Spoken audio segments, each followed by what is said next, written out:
ایک سوال پھر یہ کروں کہ تمام مکاتب فکر کی طرف سے بالخصوص علماء کرام کی طرف سے ایک سوال آ رہا ہے. وہ یہ کہتے ہیں جی کہ ہمارے نزدیک انجینئر صاحب کذاب بھی ہیں اور جاہل بھی ہیں, اور انجینئر صاحب کے نزدیک ہمارے بڑے بڑے علماء کذاب بھی ہیں اور جاہل بھی ہیں. میں سخت الفاظ استعمال کروں, یہ میں اس لیے کر رہا ہوں کہ میرے پہ پریشر ہے, ورنہ میں یہ نہیں استعمال کرنا چاہتا. ساڈے تو کوئی پریشر نہیں ہے. اچھا جتنا مرضی پریشر پاؤ. اب انہوں نے یہ کہا جی کہ انجینئر صاحب ہمارے سے, مفتی اسحاق صاحب کے ساتھ مجھے یہ کانفیڈنس تھا, میں ان کو کہتا تھا, وہ کہتے ہیں میرے گھر کے دروازے کھلے ہیں, ویلکم کروں گا, آ جائیں طبیعت صاف کر دوں گا. وہ کہتے ہیں جی انجینئر صاحب جو ہیں یہ ہمارے ساتھ مناظرہ کیا اس بات پہ کرنے کو تیار ہیں, ہم ان کے ساتھ, اور یہ تمام مکاتب فکر کی طرف سے دعوت ہے, فیس بک پہ بھی یوٹیوب پہ موجود ہے, آپ اسے کیوں کتراتے ہیں؟ وہ کہتے ہیں جی وجہ یہ ہے کہ انجینئر صاحب کو پتہ ہے یار ان کو عربی نہیں آتی ہے کہ عبارت ہمارے سامنے نہیں پڑھ سکتے, اس لیے یہ ڈرتے ہیں ہم سے. ٹھیک ہے, ہم ان سے نہ گالم گلوچ کریں گے نہ بسیط کریں گے. ان سے کہیں کہ انجینئر صاحب سے میچ کھیلنے کی بجائے نا آپ پہلے آپس میں میچ کھیلیں, 5-6 ٹیمیں جو ہیں, آپ کو جو فائنل جیت جائے گا اس نے میرا فائنل کرا لیو. ٹھیک ہے نا جی, تسی آپس عربی والے متفق ہو جاؤ, جڑے عربی جانتے ہو ایک دوسرے کی عربی نو سمجھتے ہو, تسی آپس متفق ہو کے کوئی کسی رزلٹ تک پہنچ جائیں, تو کیا یہ پہنچ جائیں گے کسی رزلٹ تک؟ آپ سمجھتے ہیں طارق قادری صاحب کو عربی نہیں آتی ہے؟ آتی ہے نا. طارق جمیل صاحب کو عربی آتی ہے نا. یہ سارے آپس میں بیٹھ کے کسی رزلٹ پہ نہیں پہنچتے. ضروری ہے انجینئر صاحب کو بیچ میں گھسیٹنا ہے؟ نہ میری کوئی پارٹی, نہ میری کوئی جماعت, نہ کوئی چندہ بک, نہ کوئی میں کوئی ایڈے بڑے لیول دے ہوتے لوگوں کو کوئی اپنا مرید کر کے لوگوں کو مال دے چندے ہتھے آنا پیا. پھر تو ٹینشن کس گل دی؟ اللہ دے بندے ہو, جاؤ اپنا اپنا کام کرو, کس چیز کی ٹینشن ہے؟ آپ آپس میں اپنا اختلاف رائے جو ہے اس حوالے سے دیکھیں, آپ اس معاملے کو چھوڑ دیں. یہ سب سے بڑا ایشو ہوتا ہے جو یہ مجھے کہتے ہیں جی آپ ہم سے مناظرہ کریں.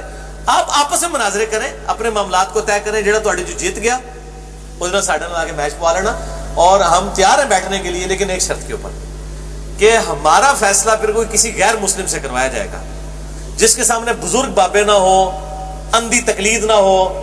وہ قرآن و سنت جب پڑھے تو پھر وہ سمجھے کہ واقعی اگر میری بیٹی فاطمہ بھی چوری کرے گی اس کے بھی ہاتھ کٹیں گے. اس حدیث کے تحت پھر وہ یہ نہ دیکھے کہ حضرت معاویہ نے دین کے ساتھ یہ کچھ کیا تو اب ہم ان کو چھوڑ دیں گے چونکہ صحابی ہیں. گورا نہیں چھوڑے گا, وہ کہے گا نہیں بھی غلط کام غلط ہے, چاہے کسی نے بھی کیا ہے, ڈنکے کی چوٹ پہ غلط ہے. تو اگر اس طرح کے کسی منصف مزاج گورا اس کو یہ بنانے کے لیے تیار ہے تو ہم انشاءاللہ مناظرے کے لیے تیار ہیں. گورا لے آؤ. نہیں, گورا تو سب سے پہلے کہے گا, گورا کہے گا جی مناظرہ ہے کہ ان کے درمیان, یہ ڈگری والے لوگ, گورا تو کہے گا ڈگری کدھر ہے. نہیں, ڈگری والے لوگ نہیں, گورا نہیں ڈگری دی گل کرتا اللہ دے فضل نال. گورا جنہاں نو فالو کر رہے ہیں نا انہاں کول ڈگریاں نہیں سن, نیوٹن تے آئنسٹائن کول. گورا علم نو فالو کرتا ہے. میں بتا رہا ہوں علماء کا بیہیویئر اتنا شرمناک ہے.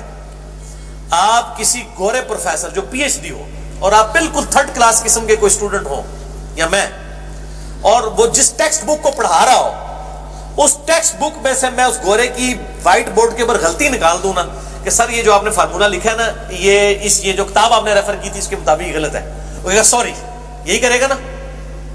تو مولوی ایڈا سیدھا کہ تسی کو سر ایڈا تسی لکھ رہے ہو اے بخاری سے لکھے ہیں رفع دین, تو دیوبندی اور بریلویوں نے مولوی کہیں گے ہاں جی بڑی مہربانی سوری ہم آج سے رفع دین شروع کرتے ہیں. اینج ہوئے گا, کر دیں گے شروع کہ بخاری مسلم. تو اللہ کے بندے یہ تو اپنی ٹیکسٹ بک کو فالو نہیں کرتے ہیں, یہ گوروں کو کہاں پہنچ سکتے ہیں؟ یہ اپنی کتابیں جو ڈکلیئر کی ہیں ان کو یہ فالو نہیں کر سکتے ہیں, ان کی جرت نہیں ہے. تو یہ اپنی ٹیکسٹ بک کے خود مخالفین ہیں. تو ہم سے یہ ڈیمانڈ نہ کریں, گورا انشاءاللہ تعالی ہمارے حق میں فیصلہ دے گا. ٹھیک ہو, اس لیے نہیں کہ ہم کوئی گوروں کے ایجنٹ ہیں, کہتے ہیں یہود و نصارہ کا ایجنٹ ہے. اور یہود و نصارہ کا ایجنٹ ہوتا نا اللہ کے بندوں, تو یہود و نصارہ کے زمانے میں لکھی ہوئی کتابیں فضائل اعمال, بہشتی زیور, بہار شریعت, اسام الارمین اور المحند المفند, یہ ساری گوروں کے زمانے میں کتابیں لکھی گئی ہیں. گوروں کے زمانے میں ان کتابوں کے ریفرنس دے رہا ہوتا اگر یہ گوروں کا ایجنٹ ہوتا. بخاری مسلم کے نہ دیتا. اگر آپ سمجھتے ہیں امام بخاری امام مسلم بھی گوروں کے ایجنٹ تھے تو سانو ایک گورے منظور نے پائی, اسی انہوں گورے اندر نہ لیا. اچھا, اب آپ کی پرسنالٹی سے ذرا تھوڑا ہٹتے ہیں نا, مہربانی کی تھی جناب, معاف کیتا جی. اچھا, ایک اور چیز پوچھنی آپ سے کہ جو عقیدہ شفاعت ہے یہ بظاہر ایسے لگتا ہے کہ جیسے بعض حضرات کہتے ہیں جی یہ قرآن سے لگتا ہے جیسے ٹکرائے, کہ قرآن میں تو عدل کا کنسیپٹ ہے, تو یہ پھر انصاف کے ساتھ اور یہ شفاعت والا کیا کنسیپٹ ہے, یہ ذرا کلیئر کریں. قرآن میں یہ ہے نا کہ اللہ تعالیٰ کے منظر الذی یشفع عنده الا باذنہ, اللہ کے حضور کوئی سفارش نہیں کر سکتا مگر اس کے اذن کے ساتھ. ہوگا عدل کے ساتھ ہی, اللہ کے اذن کے ساتھ ہوگا. اللہ تعالیٰ اذن ہی اس کی شفاعت کے لیے دے گا جس میں اللہ تبارک و تعالیٰ اپنی رحمت کے ساتھ کسی کو چھوڑنا چاہے گا. جس کو اللہ نہیں چھوڑنا چاہے گا اس کا اذن ہی نہیں دے گا نبی علیہ السلام کو, اس کی شفاعت آپ کر ہی نہیں سکیں گے.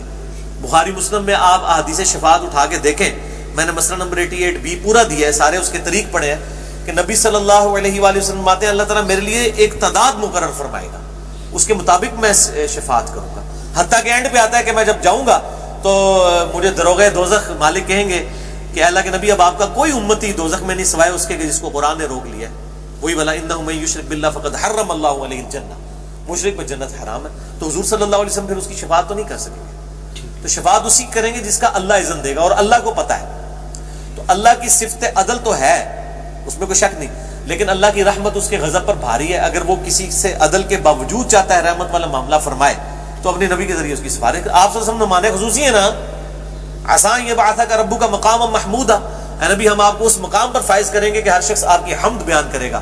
مقام محمود پہ سب لوگ رسول اللہ صلی اللہ علیہ وآلہ وسلم کی حمد بیان کریں گے کہ یہ کتنا معزز شخص ہے کہ جس کو اللہ تعالیٰ نے اس وقت شفاعت کا عہدہ عطا فرمایا. تو یہ آپ کی حوصلہ افزائی ہوگی. جیسے کوئی کالج یا یونیورسٹی میں بلوا کے کسی مہمان خصوصی سے انعام دلوایا جاتا ہے, حالانکہ وہ کالج یونیورسٹی دے رہا ہوتا ہے انعام, وہ مہمان خصوصی نہیں دے رہا ہوتا. اس طریقے سے اللہ ہی بانٹ رہا ہوگا یہ سب کو مغفرت حضور کے ہاتھوں سے صلی اللہ علیہ وآلہ وسلم. حضرت خضر رضی اللہ تعالیٰ عنہ جو ہیں, اور یہ جو سارا بچے کی وفات والا مسئلہ ہے, قتل والا بظاہر, اس کے بارے میں اہل تصوف کا ایک بڑے سے عقیدے نکلتے ہیں, تو آپ اس کو کیا سمجھتے ہیں؟ میں نے پورا لیکچر دیا مسئلہ نمبر 137. نہیں, آپ ان کو فرشتہ سمجھتے ہیں؟ کوئی کلیئر نہیں ہے. فرشتہ بھی ہو سکتا ہے, پیغمبر بھی ہو سکتا ہے. اچھا, فرشتہ اس اعتبار سے کہ اس میں کہتے ہیں میں نے جو کچھ کیا اپنی مرضی سے نہیں کیا بلکہ اللہ کے حکم سے کیا. یہ دعویٰ یا پیغمبر کر سکتا ہے, یا فرشتہ کر سکتا ہے, یا غلام احمد قادیانی دجال کر سکتا ہے. نہیں, لیکن فرشتے کھانا نہیں کھاتے. تو وہ دجال تو نہیں تھے حضرت خضر, ٹھیک ہے نا جی, اور نہیں کھانا تو انہوں نے کھایا بھی نہیں تھا نا, وہ کھانے کی صرف آفر کی بات ہوئی تھی نا. وہ آفر تو قرآن میں آتا ہے, حضرت ابراہیم کے پاس جب انسانی شکل میں فرشتے آئے تھے تو ان کے لیے بنا ہوا بچڑا لے آئے تھے, اور وہ مچھلی بھی لے, تو حضرت موسیٰ کو لگی تھی نا, ٹھیک ہے, آفر تو حضرت موسیٰ نے کی تھی نا کھانے کی, انہوں نے تو نہیں کی ہے. نہیں, اور وہ جو مچھلی لے کے چلے, کیا چیز, وہ شروع میں جو آتا ہے مچھلی لے کے چلے تھے, تو مچھلی بھی حضرت موسیٰ علیہ السلام لے کے چلے تھے نا, وہ خضر کے کھانے کے لیے تو نہیں تھی, خضر کے لیے تو نہیں تھی, وہ انہوں نے ہی کھانی تھی. کہیں اس پورے واقعے میں نہیں آتا کہ خضر نے کوئی مچھلی کھائی ہے. تو وہ فرشتہ تھا جو اللہ کے حکم سے تفویض کرتا ہے, یا اس زمانے میں کوئی پیغمبر تھا. فرشتے والا معاملہ جو ہے مولانا مودودی کی رائے ہے, اور یہ مضبوط ہے, کیونکہ وہ کہتا ہے میں نے اپنی, اور اس میں اصل میں مسئلہ تقدیر سمجھایا گیا کہ اگر کسی کا بچہ مر جاتا ہے وہ ٹینشن نہ لے, ہو سکتا ہے مستقبل میں یہ ہونے والا تھا. اس سے صوفیاء نے جو اپنے رزلٹ نکالے ہیں اور یہاں پہ بچوں کی گردنیں مڑوا دیتے ہیں مریضوں کو کہہ کے, یہ رزلٹ تو نہیں نکلتا اس سے. کیا یہ دعویٰ کر سکتے ہیں؟ میں نے اس لیے بات کی کہ یا فرشتہ کہہ سکتا ہے, یا نبی یا غلام احمد قادیانی دجال کہہ سکتا ہے. وہ کیونکہ وہ جھوٹا ہوگا, پہلے دو صحیح کہہ رہے ہوں گے. ٹھیک ہو گیا.